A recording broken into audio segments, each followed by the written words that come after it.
بسم الله الرحمن الرحيم فخلف من بعدهم خلف أضاعوا الصلاة واتبعوا الشهوات فسوف يلقون غيا إلا من تاب وآمن وعمل صالحا فأولئك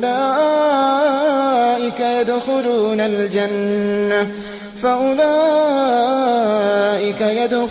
الجنة ولا يظلمون شيئا.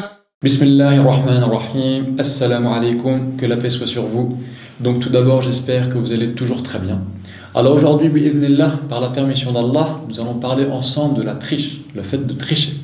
Et le prophète Mohammed sallallahu alayhi wa sallam, que la paix et les bénédictions d'Allah soient sur lui, nous a mis en garde contre ce péché, car il s'agit d'un péché et cette chose-là met en danger la personne qui la commet. Lorsqu'il a dit par exemple dans le hadith, Man ghashana falaysa minna. Man ghashana falaysa minna. Celui qui nous trompe, celui qui triche avec nous, eh bien, laysa minna, il n'est pas des nôtres. Walakin ma ma'na falaysa minna. Est-ce que ça veut dire falaysa min al-muslimin? Est-ce que ça veut dire qu'il n'est pas des nôtres, qu'il n'est pas musulman? Ou est-ce que ça veut dire autre chose? Eh bien, al-ulama, les savants, ils ont dit, qu'est-ce que ça voulait dire?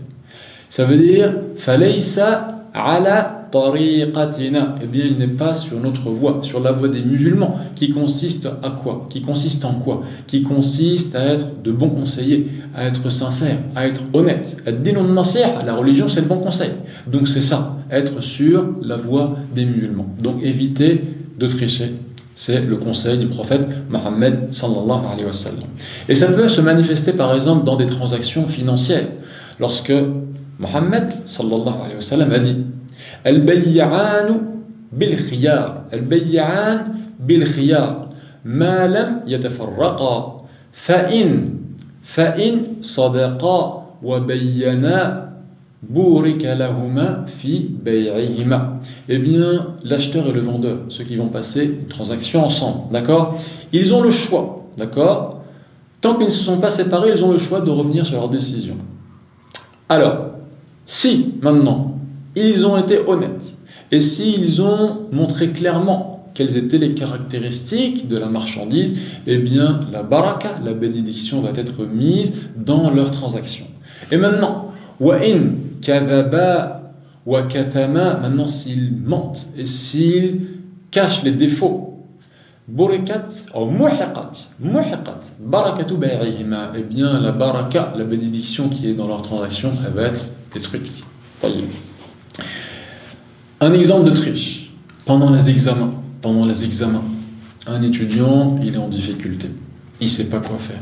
Là, il a un problème de mathématiques, il ne s'en sort pas. Il va se dire, peut-être, je vais regarder sur la feuille de mon voisin.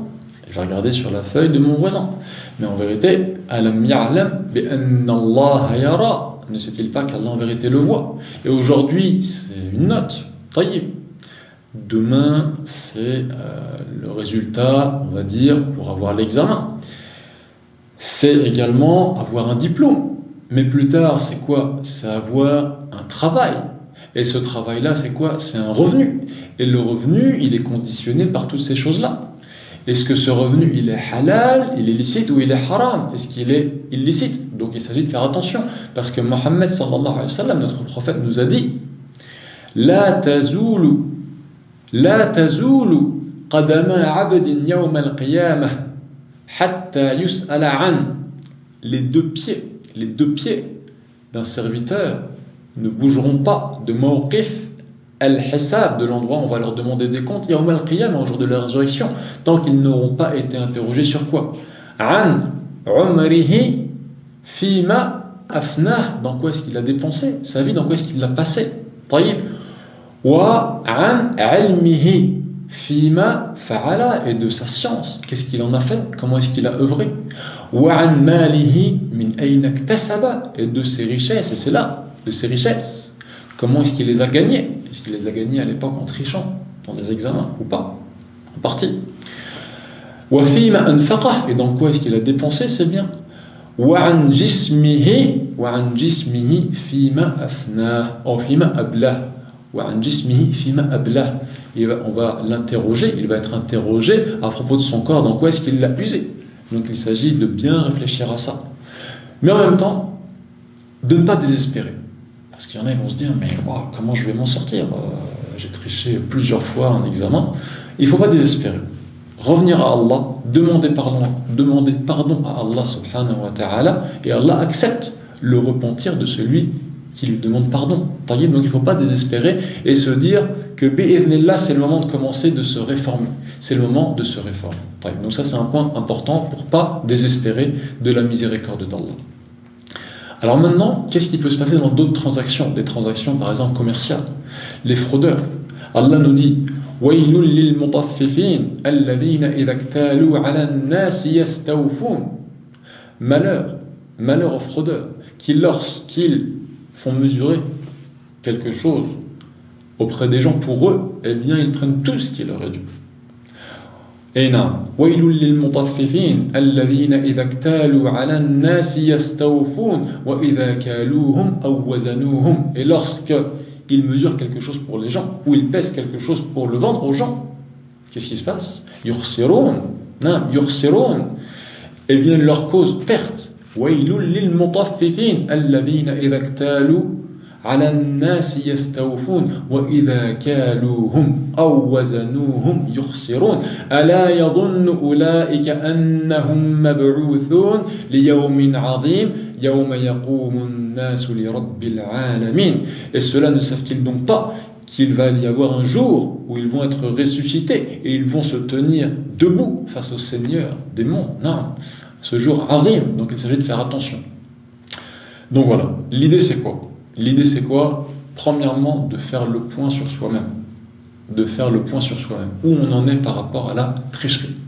Premièrement. Et ceux qui ont commis des erreurs, eh bien, qu'ils se disent c'est le moment d'arrêter. C'est le moment d'arrêter et bien là de se réformer. Vous avez le droit de changer. Alhamdulillah. Allah subhanahu wa ta'ala veut de vous que vous vous réformiez si vous commettez des péchés. Et pour ceux qui sont parmi vous déjà des gens bien, eh bien Allah subhanahu wa ta'ala peut vous rendre encore meilleur de par sa grâce. Donc il s'agit pour nous d'œuvrer en ce sens, bi'idhnillah, pour essayer de nous améliorer et de demander pardon à Allah azza wa jal pour tous les péchés qu'on aurait pu commettre. Donc ça c'est le premier point. Commencer par soi. Deuxièmement, les autres. Essayez de contribuer à réformer les autres. Si on voit quelqu'un qui maintenant triche, trompe, eh bien, il s'agit de lui rappeler du danger. Man ya'mal su'an yujza bih. Quiconque fait une œuvre mauvaise, de mal, eh bien, il sera rétribué, enfin, pour celle-ci. وَلَا يَجِدُ لَهُ مِن دُونِ اللَّهِ وَلِيًّا وَلَا نَصِيرًا. Et il ne trouvera pour lui, en dehors d'Allah, ni allié ni secoureur. Donc il s'agit de faire attention. Et de toute façon, le fait de tromper et de tricher, ça n'amène jamais à des bonnes conséquences. Alors que le fait de s'en remettre à Allah, وَمَن يَتَّقِ اللَّهِ, celui qui craint Allah, وَمَن يَتَّقِ اللَّهِ يَجْعَلْ لَهُ مَخْرَجًا, celui qui craint Allah, il va lui donner une issue favorable. وَمَن يَتَّقِ اللَّهِ يَجْعَلْ لَهُ مَخْرَجًا وَيَرْزُقْهُ مِنْ حَيْثُ لَا يَحْتَسِبْ, et il va lui donner sa subsistance de là où il ne s'y attend pas. Donc ça vaut le coup. Ça par contre, ça vaut le coup. Donc Allah subhanahu wa ta'ala fasse de nous des gens honnêtes. Hada wallahu a'lam wa sallallahu ala nabiyyina Muhammad.